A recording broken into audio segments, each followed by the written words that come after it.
Senhor Jesus. Aleluia, louvado seja o Senhor, o Rei da Glória. Lucas 24, Evangelho de Lucas, capítulo 24. Deus maravilhoso. Evangelho de Jesus, segundo escreveu Lucas. Mateus, Marcos, Lucas, é o terceiro livro do Novo Testamento. Depois de Marcos, antes de João, é um dos evangelhos escrito pelo médico amado Lucas. Ele que não era judeu, o único escritor não judeu dos evangelhos, e que fez uma pesquisa detalhada para poder escrever o Evangelho de Lucas e também para escrever o livro de Atos dos Apóstolos. E ele traz um relato que os outros evangelistas não trazem, a partir do versículo 13 de Lucas 24. Lucas 24, a partir do versículo 13.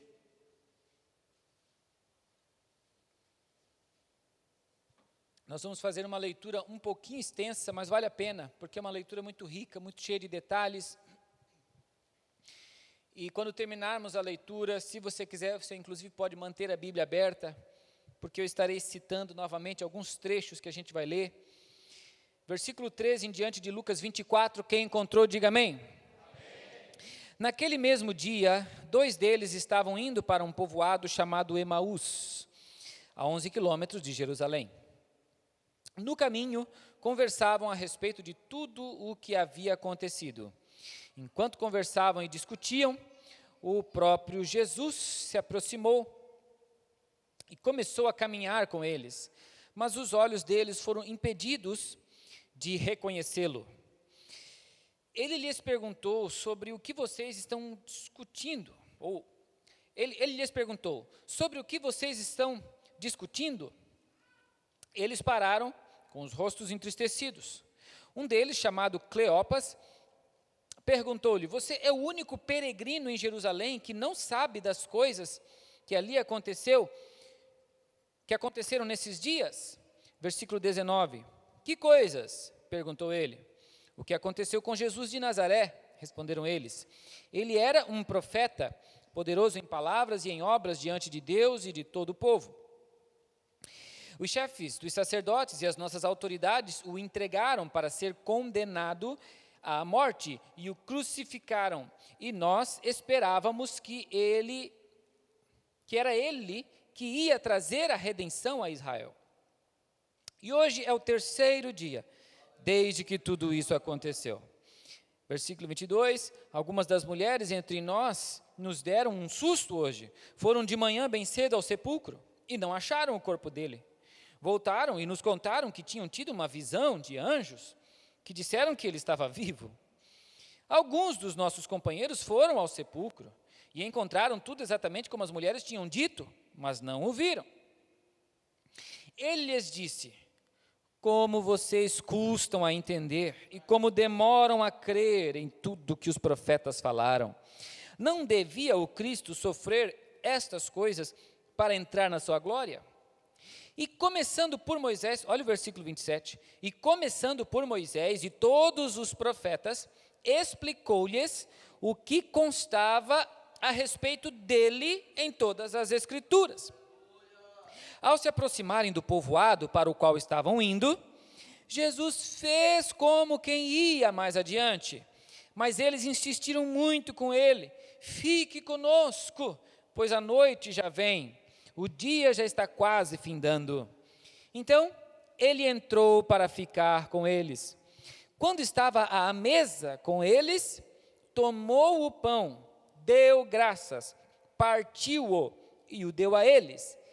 Então, olha o versículo 31. Então os olhos deles foram abertos e o reconheceram, e ele desapareceu da vista deles.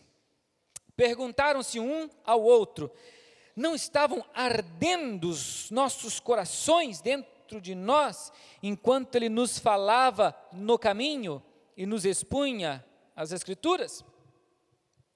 Levantaram-se e voltaram imediatamente para Jerusalém. Ali encontraram os 11 e os que estavam com eles reunidos, que diziam: é verdade, o Senhor ressuscitou e apareceu a Simão. Olha o versículo 35.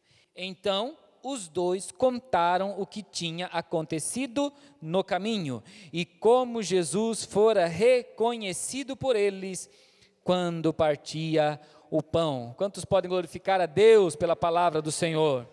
Tome o seu assento adorando ao Senhor Jesus. Esta é uma semana muito importante, queridos, quando nós celebramos a Páscoa. Final de semana que vem é a celebração da Páscoa. E o Natal é muito importante. E eu diria que a Páscoa talvez seja ainda mais, porque ela trata da morte e da ressurreição de Jesus, da vitória final, do está consumado. Quanto ao Natal, sabemos muito pouco sobre a data, quando de fato aconteceu o nascimento de Jesus, quase nada se sabe. Todavia, quanto à Páscoa, sabemos com muito mais exatidão a época do ano em que aconteceu, porque os judeus celebravam a Páscoa, sempre na mesma data. Você vai ler isso no livro de Êxodo. Eles celebraram a primeira Páscoa quando estavam saindo do Egito, no mês de Abibe, que para o calendário hebraico era o primeiro mês do ano. Gira em torno do mês de abril para nós. O calendário judaico era diferente do nosso, ele era lunar e não como é o nosso hoje. Mas por causa desses detalhes todos, e tudo isso é documentado historicamente, então a gente sabe que de fato essa data que estamos vivendo agora do ano é realmente a época em que acontecia, em que se celebrava a Páscoa. Inclusive os judeus ortodoxos até hoje celebram a Páscoa como ela era celebrada desde os tempos mais antigos. Então isso é muito importante nós trazermos à memória. Lá em casa, todos os anos a gente faz isso. Hoje, por exemplo, nós estivemos estudando com as crianças a primeira Páscoa, que é quando Moisés recebe as orientações de Deus, dá as instruções sobre o cordeiro. Estamos decorando com eles as 10 pragas do Egito, para que eles tenham um bom conhecimento sobre esse pano de fundo bíblico. E também meditamos hoje sobre a entrada triunfal de Jesus em Jerusalém, que dá início à última semana de Jesus na terra antes da cruz. Então, essa semana é interessante você reunir a sua família e todos os dias, separar um tempo para meditar em um dos textos que tem a ver com a Páscoa. Você pode ir em Êxodo e estudar a primeira Páscoa, que foi instituída por Deus através de Moisés. Você pode estudar um pouco sobre a entrada triunfal de Jesus em Jerusalém, o jantar de Jesus em Betânia, quando Maria ungiu os pés de Jesus, a ceia, quando ele instituiu a ceia cristã, o jardim do Getsêmani, Jesus no jardim do Getsêmani, e por fim, a crucificação, a sexta-feira, o sábado, o domingo. É muito, muito importante, porque isso é central na nossa fé, isso é central nas Sagradas Escrituras. Pensando um pouco nisso, eu quero falar rapidamente sobre o Cristo vivo, o Cristo ressuscitado e essa realidade espiritual para a nossa vida. Alguns anos atrás eu já falei um pouco sobre isso aqui, mas eu preparei uma outra forma de abordar este mesmo assunto. Esse texto que nós lemos fala de 2 discípulos no caminho de Emaús. Eles estavam descendo de Jerusalém para Emaús. Porque para o judeu, ir para Jerusalém nunca é descer. Ir para Jerusalém sempre é subir. Não necessariamente falando geograficamente, mas espiritualmente. Para o judeu, ir para Jerusalém sempre é subir. Portanto, sair de Jerusalém sempre é descer. Então, esses 2 discípulos desciam para caminho de Emaús. Por quê que o texto traz esse detalhe? Porque eles estão tristes, eles estão decepcionados, eles estão frustrados. Por quê? Porque Jesus morreu. E por que eles estão tristes? Porque eles não entenderam. Eles caminharam com Jesus, Talvez esses dois não chegaram a caminhar o período dos 3 anos, mas com certeza um bom período. Eles caminharam com Jesus, ouviram Jesus pregando, viram Jesus operando milagres, coisas extraordinárias. Ouviram inclusive Jesus avisando antecipadamente que ele iria morrer, mas que ele iria ressuscitar. E mesmo assim, quando aconteceu, eles não entenderam, perderam todas as esperanças, e quando Jesus morreu na sexta-feira, para eles foi como se tudo tivesse acabado. Foi bom enquanto durou. Eles estão desiludidos, e eles estão tristes, conversando sobre essas coisas, a caminho de Emaús. Estes versículos que nós lemos, nos permitem refletir um pouquinho sobre os nossos caminhos, os caminhos de Deus, e os caminhos de Deus para nós. Os nossos caminhos, os caminhos de Deus, e os caminhos de Deus para nós. Os nossos caminhos, em primeiro lugar, é isso que a gente viu agora, são caminhos de frustração. Versículo 13, naquele mesmo dia, 2 deles estavam indo para um povoado chamado Emaús, a 11 quilômetros de Jerusalém. Esse é o relato, e eles estão tristes, eles estão frustrados. No versículo 13 ainda, a gente meditando melhor sobre isso, a gente vê que os nossos caminhos são também caminhos de fracasso. Porque se eles tivessem ficado sozinhos em Emaús, se Jesus tivesse deixado eles chegarem no destino deles, e Jesus não tivesse se manifestado a eles, eles teriam ficado lamentando-se, derramando suas lamúrias ali entre eles mesmos em Emaús, e eles teriam deixado de viver o maior avivamento da história da igreja cristã na face da terra, porque este maior avivamento da nossa história começou em Jerusalém. Quase que eles perdem a oportunidade, a maior oportunidade da vida deles. Quase que eles perdem a chance de viver um dos dias mais fantásticos da história da humanidade. Se eles tivessem sido deixados por conta própria, se eles tivessem sido entregues aos seus próprios caminhos, eles teriam ficado em Emaús e teriam perdido o que aconteceu em Jerusalém. Nós, como seres humanos, como pecadores falhos, nossos caminhos são de frustração e são de fracasso. Se Deus entregar você aos teus próprios caminhos, coitado de você.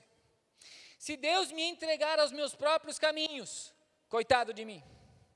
E olha que eu posso até ter sucesso financeiro e profissional nessa terra. Mesmo assim, se eu não seguir o caminho de Deus para a minha vida, se eu não tiver a graça de Deus na minha vida, se eu não for salvo, se eu não tiver o meu nome escrito no livro da vida, se eu não viver os planos de Deus para a minha vida será um fracasso, uma tragédia. Eu posso encerrar minha vida da melhor forma possível, humanamente falando, mas o inferno estará me esperando logo ali. Então, de que valeu? Se o Senhor nos entregar aos nossos próprios caminhos, eles estão fadados a chegar neste precipício, nesta queda sem fim, nesse abismo terrível que é o inferno. Nossos caminhos são caminhos de escuridão. Olha o versículo 19, responderam eles, Jesus de Nazaré era um profeta, poderoso em palavras e em obras, diante de Deus e de todo o povo. Interessante esse versículo, porque olhando assim, lendo meio rapidamente, meio sem prestar bem atenção, até parece que eles estão fazendo um grande elogio a Jesus. Porque aquele homem que se apresentou diante deles, e eles não reconheceram que era Jesus, aquele homem começa a fazer perguntas, e eles começam a falar sobre Jesus. Quer dizer, eles estão tentando falar sobre Jesus para Jesus, né? Eles vão fazer um elogio, né? Eles dizem, olha, Jesus de Nazaré era um profeta, poderoso em palavras e obras. Dá para até achar que esse versículo é um versículo muito lindo, mas na verdade, mostra a cegueira espiritual destes dois. mostra a escuridão na qual eles se encontravam. Porque eles acharam que estavam elogiando, mas na verdade estavam diminuindo Jesus. Senhores e senhoras, Jesus não é apenas um profeta, coisa nenhuma. Ele é a fonte de toda a profecia, Ele é a inspiração de todos os profetas, Ele é o verbo eterno de Deus, Ele é a própria palavra de Deus, Ele é a própria revelação eterna de Deus. Eles olharam para Jesus como um muçulmano olha hoje também e considera Jesus um profeta. Legal, mas é muito mais do que isso. Jesus é o Filho de Deus, Jesus é o Salvador do mundo, Jesus é a nossa esperança. Jesus é o caminho, é a verdade e a vida. Eles não conseguiam enxergar isso. Jesus estava no lado deles, mas eles não conseguiam enxergar Jesus. Estavam cegos. Isso fala de escuridão. Esses são os nossos caminhos. Frustração, fracasso, escuridão. Mas, apesar disso, a palavra também nos revela quais são os caminhos de Deus. E primeira coisa que eu quero ver aqui com você, é que os caminhos de Deus são caminhos de graça. Aleluia! O próprio Jesus se aproximou deles. No versículo 15, e começou a caminhar com eles. De quem foi a iniciativa? Foi de Jesus. E isso é graça. Graça é iniciativa de Deus e não do homem. A salvação é uma iniciativa de Deus para com o homem e não do homem para com Deus. Graça é Deus dando o primeiro passo na direção do resgate da humanidade. Graça não é um presente que a gente pede para receber. Graça é um presente que a gente nem sabia que existia e que Ele decidiu vir oferecer a nós. Graça é nós totalmente perdidos no pecado, cegos espirituais. A palavra diz que o Deus desse século, Deus com D minúsculo, diabo, Satanás, o Deus deste século cegou a mente dos incrédulos. Cegos, perdidos. Nem sabíamos que existia uma solução. É por isso que a Bíblia vai dizer que o Filho do Homem veio para buscar e salvar o que se havia perdido. Nós estávamos perdidos, igual aquela ovelhinha das 100 ovelhas, daquela parábola, coitada, ela ia morrer lá. Se o pastor não vai buscar, ela morre lá. Se a dona de casa não procura a 10ª moeda, ela fica perdida para sempre. Se o pai não corre em direção ao filho pródigo e recebe ele como filho, o filho até voltou com as próprias pernas, mas o filho não voltou para ser filho, o filho voltou para ser escravo. Ele disse: pai, me deixa voltar e me aceita como um dos teus trabalhadores. Mas o pai corre na direção do filho e diz: vem cá, você não é escravo coisa nenhuma, você é filho, eu tenho novas vestes para você, eu tenho um anel para você, você é meu filho. Isso é graça, é Deus tendo a iniciativa. Jesus deu o primeiro passo e se aproximou daqueles dois para começar uma conversa. Os caminhos de Deus são caminhos de graça. Louvado seja o Senhor. Os caminhos de Deus, de certa forma, são caminhos ocultos, escondidos, em certo sentido sim. Está escrito no versículo 16: mas os olhos deles foram impedidos de reconhecê-lo. Este mesmo texto que a gente leu, Marcos fala sobre ele bem resumidamente, no capítulo 16, no versículo 12. E ele diz o seguinte: Jesus apareceu noutra forma a dois deles. Então, às vezes, os caminhos de Deus são ocultos para nós, são escondidos para nós. Às vezes Deus faz questão de fazer com que os caminhos dele cruzem pelos nossos e a gente às vezes nem percebe. Às vezes Deus faz questão de agir de maneira silenciosa, misteriosa, escondida. Às vezes Deus coloca alguém no teu caminho e você nem percebe que é Deus usando aquela pessoa. Às vezes você recebe uma mensagem no WhatsApp e você nem percebe que foi o Espírito Santo que mandou alguém enviar aquela mensagem para você. Às vezes você não faz ideia, mas tem alguém que está orando por você, está dobrando os joelhos e está citando o teu nome em oração. Muitas vezes você não percebe, mas Ele está lá. Aqueles dois estavam tristes, feridos, frustrados, magoados. Estavam quase que depressivos, achando que estavam sozinhos, mas não, o Senhor estava do lado deles o tempo todo. Você nunca esteve sozinho, o Senhor sempre esteve ao seu lado, mesmo quando você não percebeu, Ele estava lá, aleluia. Quem você acha que enxugou as tuas lágrimas? Quem você acha que te deu aquele livramento? Quem você acha que te deu força para chegar até aqui? Foi o Senhor Jesus, ainda que você não tenha percebido, ainda que você não tenha visto, mas Ele nunca te abandonou. E por fim, nesta parte, Jesus é o próprio caminho caminhante. Eu criei essa expressão aqui, porque Jesus, a Bíblia diz que Ele é o caminho, a verdade e a vida. Mas veja também o versículo 18. Cleopas perguntou-lhe: você é o único peregrino? Olha a palavra que ele escolhe. Você é o único peregrino em Jerusalém que não sabe das coisas que aconteceram nesses dias? Peregrino. Jesus se apresenta a eles como um peregrino, um viajante, um caminhante, alguém que está passando por ali. Mas esse peregrino, esse caminhante, é ao mesmo tempo o próprio caminho. Jesus é este caminho. Por mais perdido que você esteja e por mais errados que sejam os seus caminhos, o caminho acima de todos os demais caminhos faz questão de cruzar os seus, para que você tenha a oportunidade de abandonar os seus caminhos e passar para o caminho dele. Por isso que, inclusive, o cristianismo vai ser chamado em Atos de o caminho.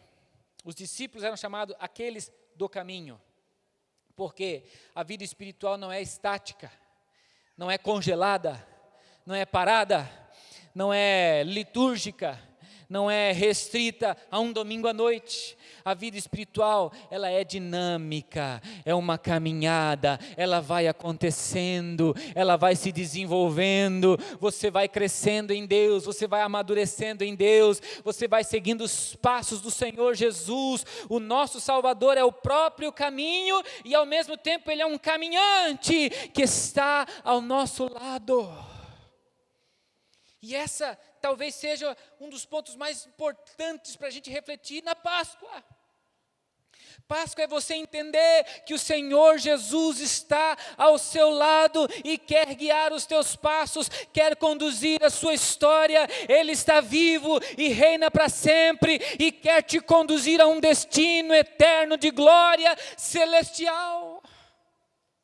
Páscoa não é uma coisa que a gente celebra religiosamente, não, Páscoa é um convite para viver um relacionamento íntimo com o Senhor, aleluia.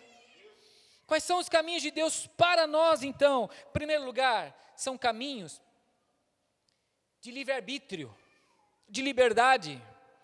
No versículo 28, ao se aproximarem do povoado para o qual estavam indo, Jesus fez como que ia adiante. Eu acho isso aqui maravilhoso. Eles estão os três andando juntos. Vamos dizer que para cá é o povoado de Emaús. Ou você entra aqui para ir para onde os dois estavam indo, ou você vai adiante. Quando eles chegam na encruzilhada, Jesus faz de conta que vai adiante. E quando ele faz de conta que vai adiante, eles convidam: por favor, fica conosco, já é tarde, vem passar a noite com a gente aqui, temos um cantinho aqui especial, fica conosco, não se vá. Isso aqui mostra para mim a elegância do Senhor, o quanto Ele é gentil e o quanto Ele te dá a chance de tomar uma escolha. Que Ele poderia dizer assim, ó, vocês não entenderam nada até agora mesmo, né? Mas vocês são ruins de entender, né? Vamos que eu vou com vocês e vou mudar a vida de vocês de uma vez. Vamos que eu vou entrar aí, abre essa porta aí que eu vou entrar e vou tomar conta de tudo. Ele é Senhor, se Ele quiser, Ele faz o que Ele quiser. Mas Ele não nos obriga a nada.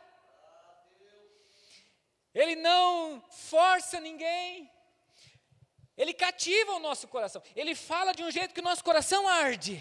E aí você percebe que ninguém mais tem o que Ele tem e que ninguém mais te ama como Ele te ama.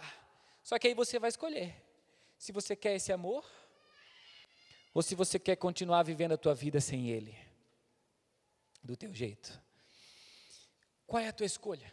Você vai deixar o Senhor se afastar?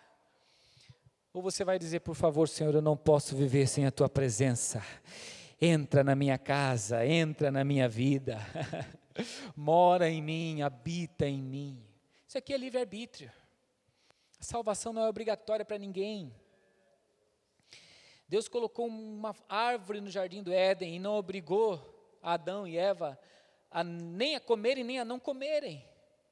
É assim que Deus trabalha, Ele revela, Ele mostra, Ele se manifesta, mas você tem que tomar uma decisão, uma escolha. A escolha é sua e as consequências também serão suas. E você não poderá culpar a ninguém pela sua escolha. Segundo lugar, os caminhos de Deus são caminhos de revelação. E Ele lhes disse, versículo 25, como vocês custam a entender. Como vocês custam a entender. E aí, sabe o que Jesus faz depois que Ele diz isso? Começa a pregar para eles. Eram 2 dos discípulos menos conhecidos, eles não eram nenhum dos 11, eram outros 2 menos conhecidos. Só sabemos o nome de um, Cleopas, o outro nem sabemos o nome, e não sabemos mais nada da história deles. A Bíblia silencia sobre a história desses 2. Humanamente falando, pela nossa perspectiva, eles são os menores, eles são os menos importantes, eles não são tão importantes quanto os 11 apóstolos.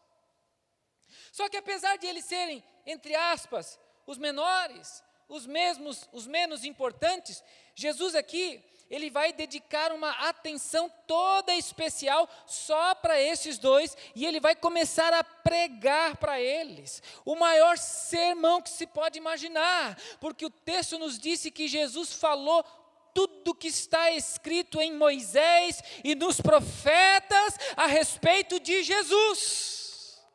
Você já pensou que privilégio? Como eu queria poder estar lá para ouvir aquela pregação de Jesus. Jesus expondo as Escrituras, de Moisés aos profetas, dizendo tudo que está escrito a respeito dele, Jesus. Agora veja que interessante, Jesus fala de Jesus.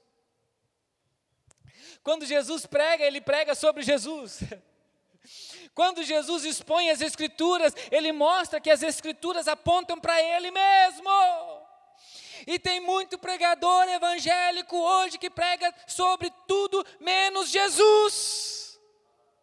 E tem muita gente famosa até que canta e prega sobre quase tudo menos sobre Jesus.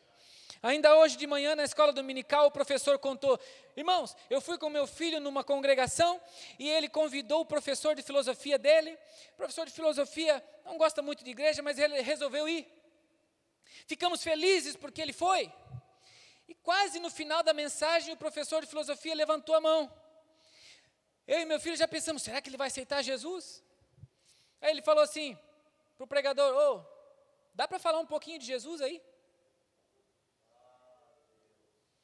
Um incrédulo, uma pessoa que ainda não entendeu nada e que nem queria, foi mais para agradar, mas ele queria ouvir sobre Jesus. Já que eu vou, eu quero ouvir sobre Jesus. Já que eles falam tanto desse Jesus, eu quero ouvir sobre Jesus. Aí chega lá, não ouve sobre Jesus.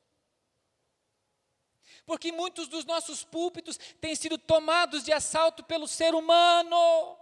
Se fala mais sobre o eu, se fala mais sobre você, se fala mais sobre nós, se fala mais sobre os nossos projetos e as nossas ambições pessoais do que sobre Jesus. Essas coisas até podem ter o seu lugar, mas é nota de rodapé. O centro aqui é Jesus, o alvo aqui é Jesus, a glória aqui é só para Jesus, importante aqui é só Jesus. Jesus, fala de Jesus, queridos. Então, como é que eu não vou falar dele? Nós precisamos entender que ele quer nos revelar a si mesmo. Por isso que eu digo que são caminhos de revelação. No versículo 31, então os olhos deles foram abertos. Às vezes você prega o evangelho para uma pessoa de Gênesis a Apocalipse. E ela pode até ficar sem argumento, mas não dá o braço a torcer. Porque ainda não aconteceu um milagre que só Deus pode operar. Ela continua cega. Ela tomou a decisão errada, ela endureceu o coração, ela fechou o coração. Mas quando a pessoa se rende, se prostra, abre o coração, dá uma abertura, aí vem a graça reveladora do Senhor Jesus e abre os olhos. E às vezes você vai conhecer intelectuais, pessoas que estudaram nas melhores instituições de ensino do mundo, mas que estão indo para o inferno, porque não entenderam que Jesus é o único caminho, a única verdade, a única vida. E você vai encontrar uma outra pessoa que mal sabe ler, mas que está indo para o céu, porque entendeu a verdade mais gloriosa do mundo, que Jesus é o caminho, a verdade e a vida. Seus olhos foram abertos.